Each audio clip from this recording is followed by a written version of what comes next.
আজই ডাউনলোড করুন আর এনজয় করুন আপনার পছন্দের শো। অপ্রিয় কথা বলুক না, আমি তো বনলতার দায়েরাতে পারবো না। ও তো আমার গাড়িতেই ছিল।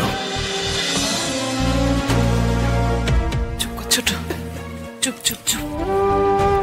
ওমা, আমার মনে হয় আমাদের দুজনেরও যাওয়া উচিত, নাহলে বিষয়টা খারাপ দেখায়, তাই না?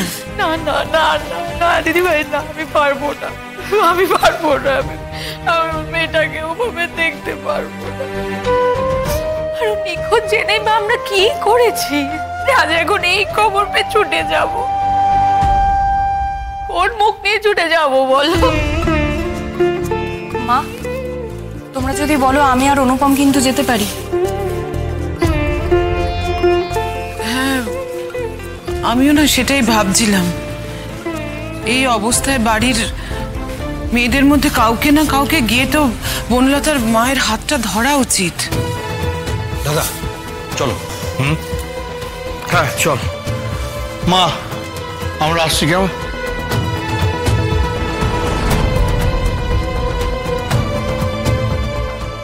চল। 1 মিনিট বাবা,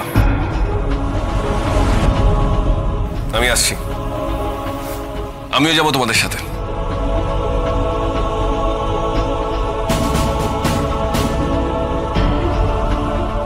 না না না না দাদা, দাদা আপনি ওকে যেতে বারণ করুন দাদা। ওখানে গেলে কিন্তু সবাই ওকে অনেক কথা শোনাবে। আমি জানি কথা শোনানোর অধিকার আছে ওদের, কিন্তু ছেলেটাকে শুধু শুধু দোষ দিয়ে কি লাভ বলুন? আমারও কিন্তু এটাই মনে হয়, ব্যাপারটা খুবই আনফরচুনেট, কিন্তু ভাইয়ের যাওয়ার দরকার নেই। কিন্তু ওই তো ছোটদা ভাইয়ের লিগ্যাল ওয়াইফ, ছিল।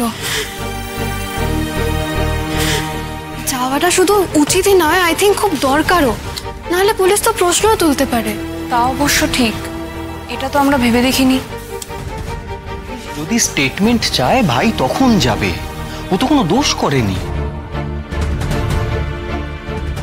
আর ওই পরিস্থিতিতে এই পুরো ব্যাপারটা অস্বাভাবিক কিছু নয়। চলো।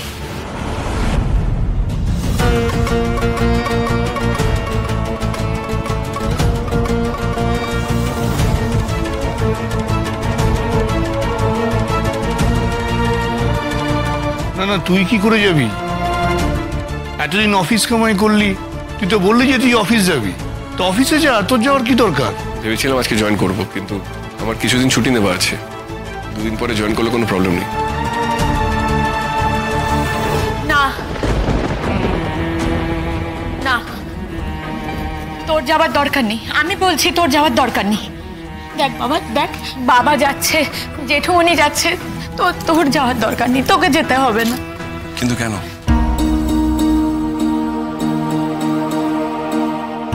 যে মানুষটা চলে গেছে তার সঙ্গে যেটুকু সম্পর্ক হওয়ার আমার সঙ্গেই তো হয়েছিল, আর আমি যাব না? অদ্ভুত না?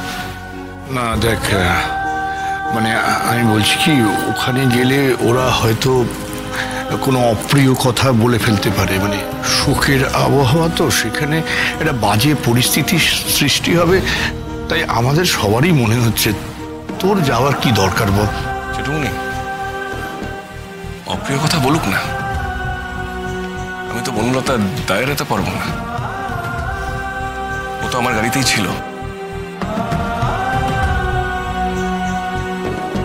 দেখ বাবা, ডাকাত পড়েছিল তো, সেখানে তোর দায় কোথায় বল?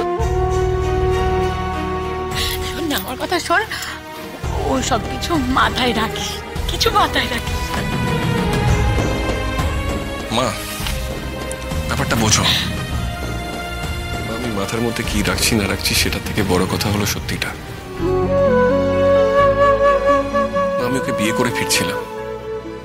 আমি ওদের বাড়ি থেকে বেরোনোর সময় ওর মা, বাবা, জেঠুকে আমি কথা দিয়েছিলাম যে আমি ওকে নিয়ে বাড়িতে সাবধানেই ফিরব। আমি আমার কথা রাখতে পারিনি। তার জায়গায় আমি একটা ভুল মানুষের হাত ধরে তাকে নিয়ে চলে এসেছিলাম।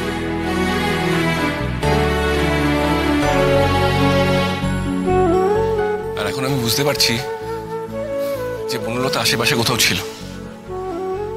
ও ও সবার মতন প্রাণ ভয়ে পালিয়েছিল। দাদা ভাই, আমি ওকে খুঁজিনি, আমি ওকে খোঁজার চেষ্টাই করিনি। যে মেয়েটা অজ্ঞান হয়ে মাটিতে পড়েছিল, মুখের ওপর থেকে ঘুমটা সরাচ্ছিল না, তাকে দেখে আমার সন্দেহ হয়নি। আমার তো মাথায় কাজ করেনি। আমি ভাবতেই পারিনি যে ওই মেয়েটা বনলতা ছাড়া অন্য কেউ হতে পারে।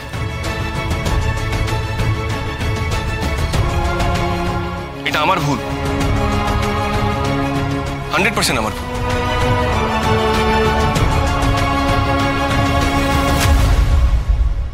আর সেটা জবাবদিহি তো আমাকেই করতে হবে।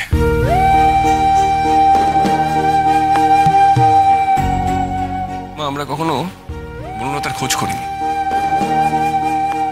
থানা পুলিশ যা করার ওরাই করেছে।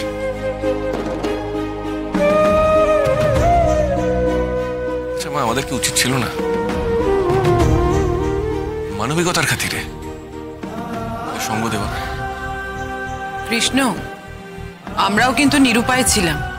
সেদিনের পর থেকে এই বাড়ির অবস্থাটা কি যাচ্ছে সেটা অন্তত একবার ভাব। মা, তুমি চুপ করে কেন আছো? ওকে মানা করো না, এই যে যেতে চাইছে। যেচে অপমানিত হওয়ার কি দরকার বলো দেখি? মান অপমান এই মুহূর্তে ভাবার সময় নয় নাড়ু। ওর কথাগুলো যে আমি ফেলে দিতে পারছি না। আমার মনে হয় তোরা দেরি করিস না, তোরা এগো। এই যে শোনো, তুমি আমাকে কথা দাও, তুমি ছেলেকে কোনো ঝামেলায় জড়াতে দেবে না। না, ওরা যাতে দোষ দিয়ে ওকে কোণঠাসা করতে না পারে, দেখবে, খেয়াল রাখবে। আমি খেয়াল রাখবো, বললাম তো। না না না না না না, তোমরা পারবে না, তোমরা এসব সামলাতে পারবে না। আমাকেই যেতে হবে, আমাকে গিয়ে বোঝাতে হবে ওদেরকে। মা, তুমি প্লিজ শান্ত হও, প্লিজ।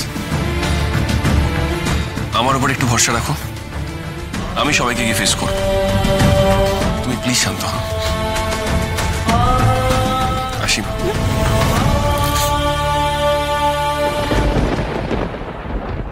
সাবধানে যাস। হ্যাঁ, চল।